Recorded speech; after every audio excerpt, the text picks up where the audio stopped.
What's up, you guys? Welcome back to another episode of Silent Thoughts. I'm Joe Galvez, and as you see from the title of this episode, we're talking about the Euros quarterfinals review and essentially the semifinals predictions I'll give at the end, like every other video. So you guys already know how this goes. We already know how these are gonna be done. So let's get right into it.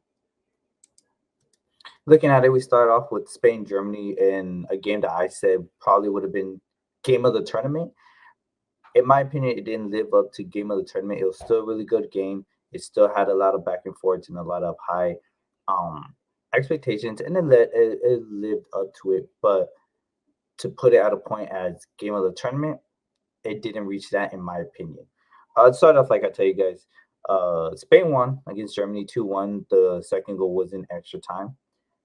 That was the only correct prediction I had for the quarterfinals, and not even that, even uh pre- complete correct prediction. It was kind of like a one half, two thirds, depending on how you want to see this one. I said Spain was gonna win, which they did. I said Spain was gonna win in extra time, which they did. But I said Spain was gonna win 3-2 with the third goal. The one and only goal was gonna be scored in extra time. As I said, Spain and Germany are gonna go 2-2 in regulations. That didn't happen. They went 1-1 in regulation, and then they went to extra time with the second of really great acrobatic goal by Merino, giving Spain the lead and putting them through to the next round. Now, this game had a lot to it. One, a very Leverkusen-esque goal.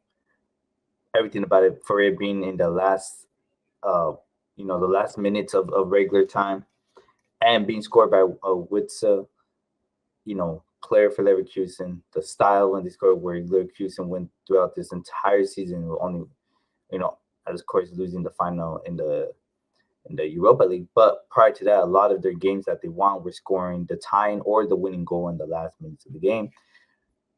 Germany, in my opinion, for at least a big part of the first and second half, or half of the second half, they really couldn't get as much possession of the ball. They really couldn't build out as much. They really couldn't do anything much when it goes from building the mid to attack.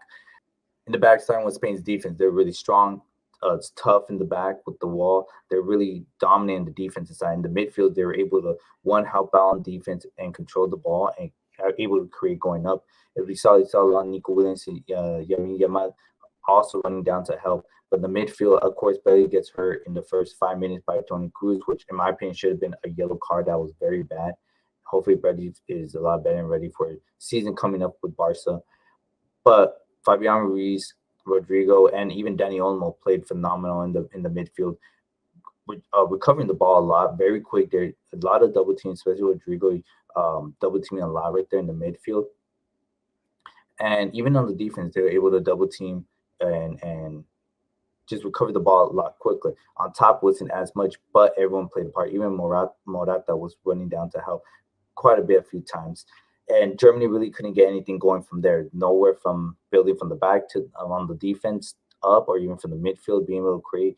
They had a couple of chances, a couple of attacks, but wasn't as much compared to Spain, where Spain looked obviously like they were controlling the game more. And it's not just a simple, touch pass. No, they were controlling the game as they were recovering the ball a lot quicker. They're recovering it better. They're turning defense to offense a lot quicker and a lot better, and having clearer chances.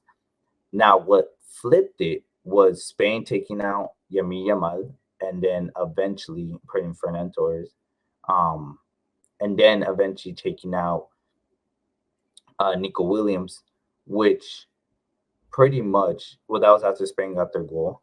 Danny almost scored a nice goal, curled perfectly outside Neuer's reach, and a pass, of course, another assist by Yami Yamal. But what essentially what took away Spain's offense, because they slowed down a lot more, and of course we saw they're just trying to protect the 1-0 lead, was finally take out Nico Williams, who could create his own attack and could score on his own, while Yami Yamada, he passes, and we haven't been able to see him find a shot in this tournament.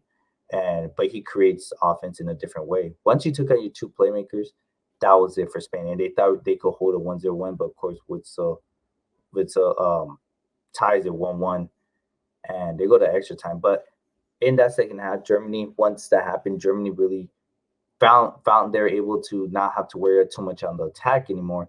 They're able to push up, um, send in, attack more, have the open liberty of attacking and creating different plays, and they're able to find just the one goal to tie it to 10 extra time.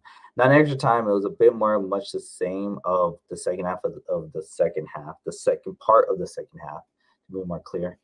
As of Germany still continue to attack, continuing to pressure Spain, having to defend, trying to find some type of offense, but not really being able to create it and generate it much from where they're going. At least with Fabian Ruiz trying to create in the midfield, or even Dani Olmo trying to hop on the attack, going in as well. And Fernand Torres didn't really have as much on the wings, wasn't as effective, but being there, Spain was able to get that second goal with a beautiful cross or an the acrobatic, just to jump and stretch out his legs, Marina.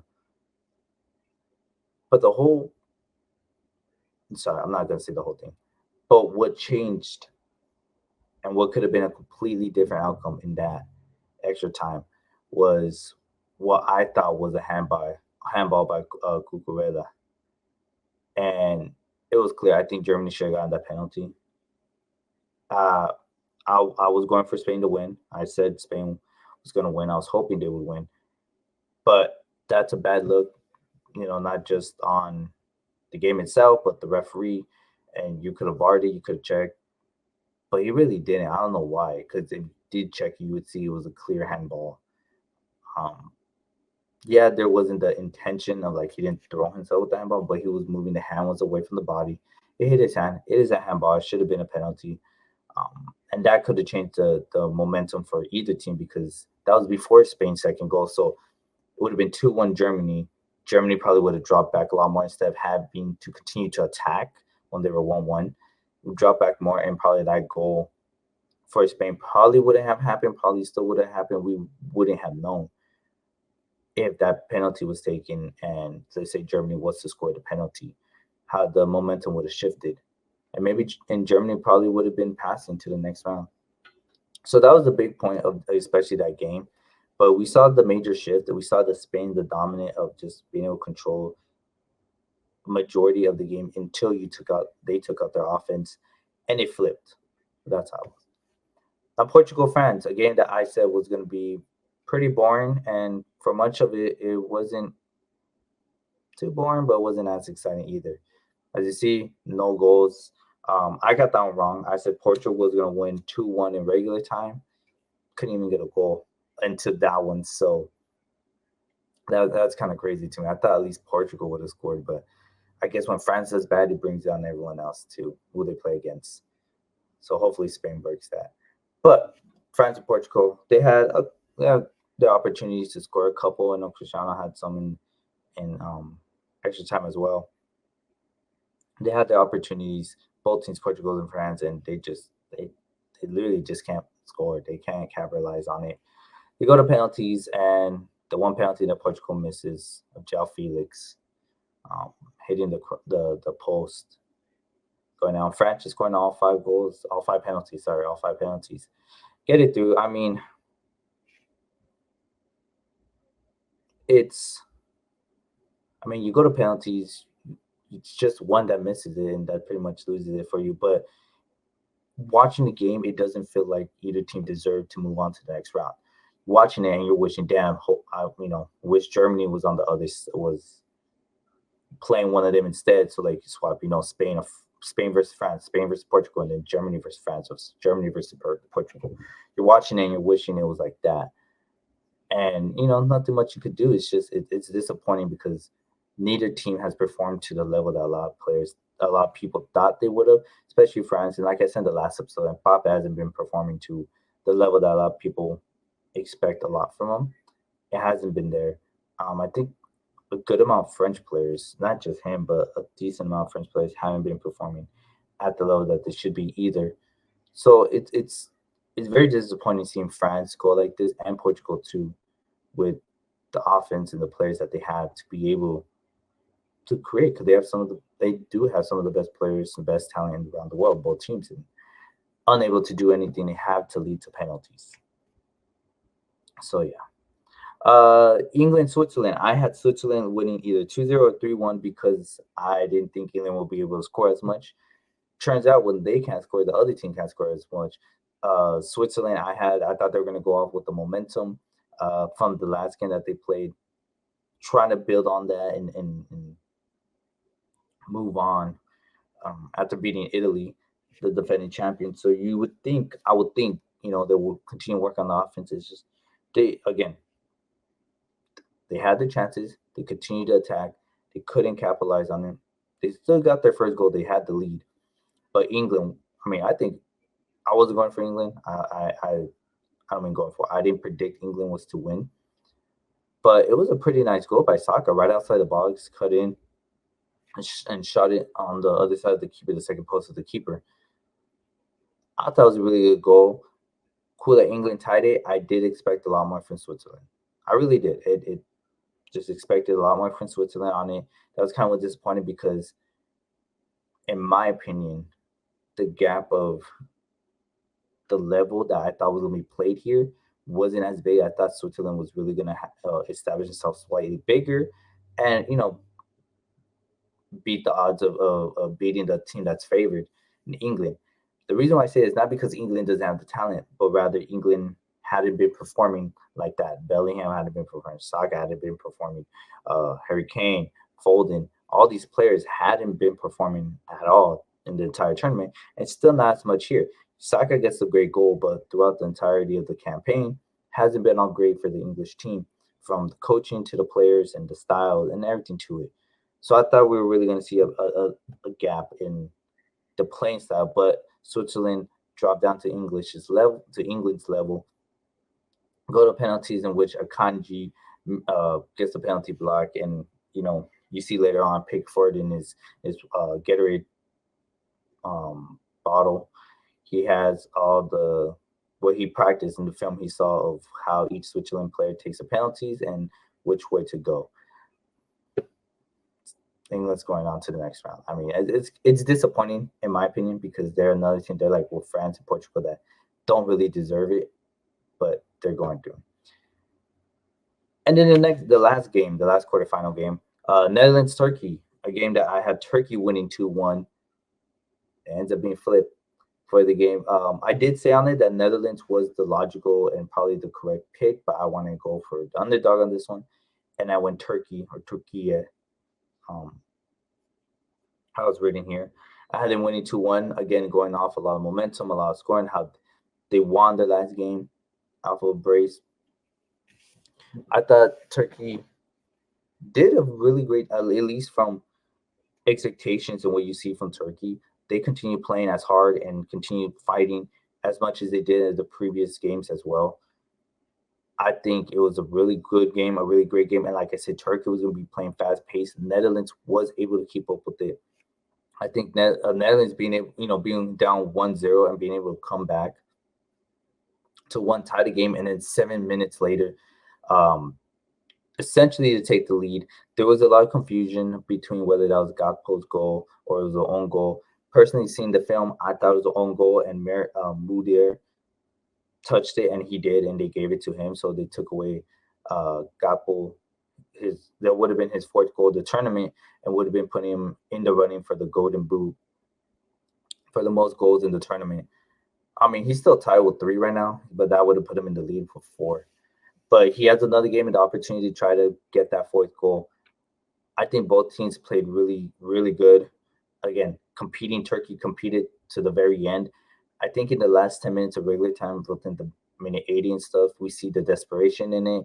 And as much as they try to build, and as much as opportunities they had, as we saw like towards the end of it, like the last 2 minutes, there was one where it was a cross. And I don't remember the player off the top of my head who it was, but hit his knee, and he was inside the small box, and it was a box going, and the keeper of Netherlands just saves it right at the last second and gets a corner for Turkey, but he saved it, which could have been the game tying goal for Turkey and send this to extra time, which would have been awesome to continue to watch this game. Everyone giving it their all there. But and watching a lot of the desperation of Turkey, you could see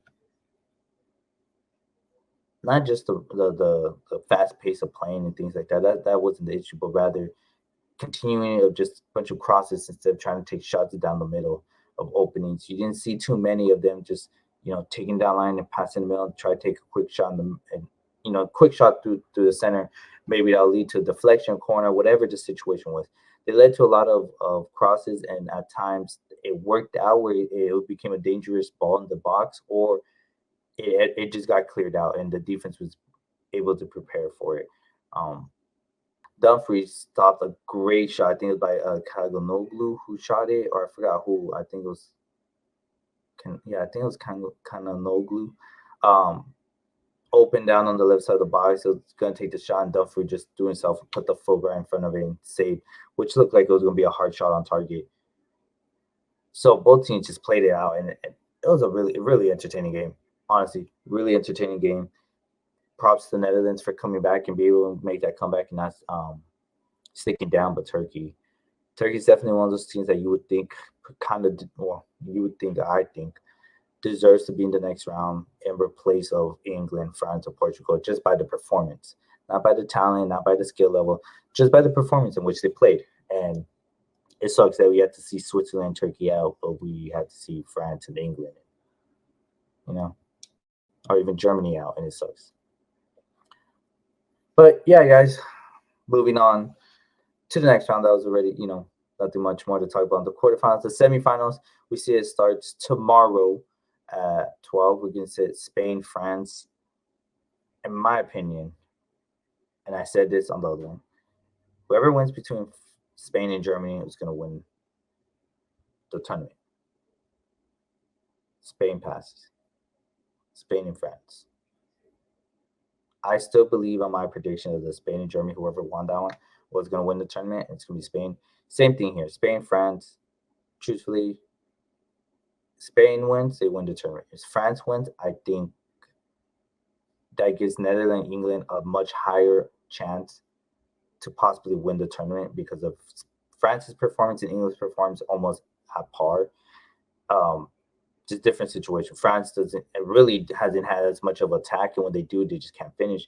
England has a lot of attack, just can't finish at all. But Netherlands is able to score, so I think Netherlands has a much greater opportunity and just be able to finish the attacks, finish the attacks, at least get a goal or two in. So I think Netherlands would have a better opportunity over France. But as of right now, first game, Tuesday, 12, like I said already. Spain, France, I have Spain going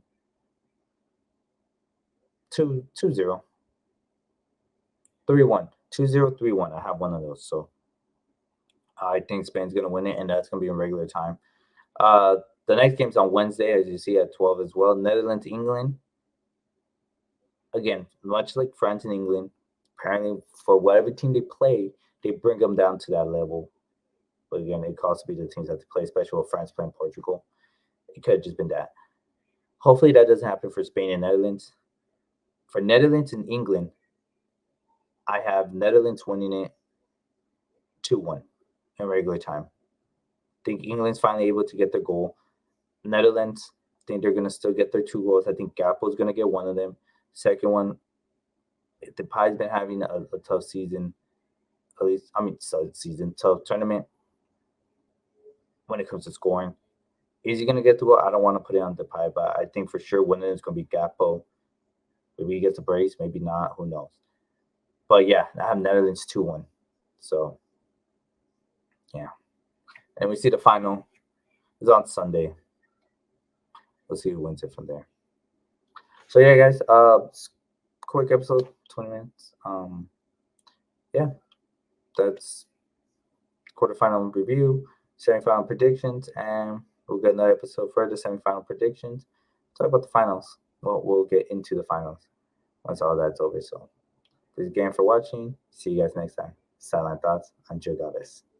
See you.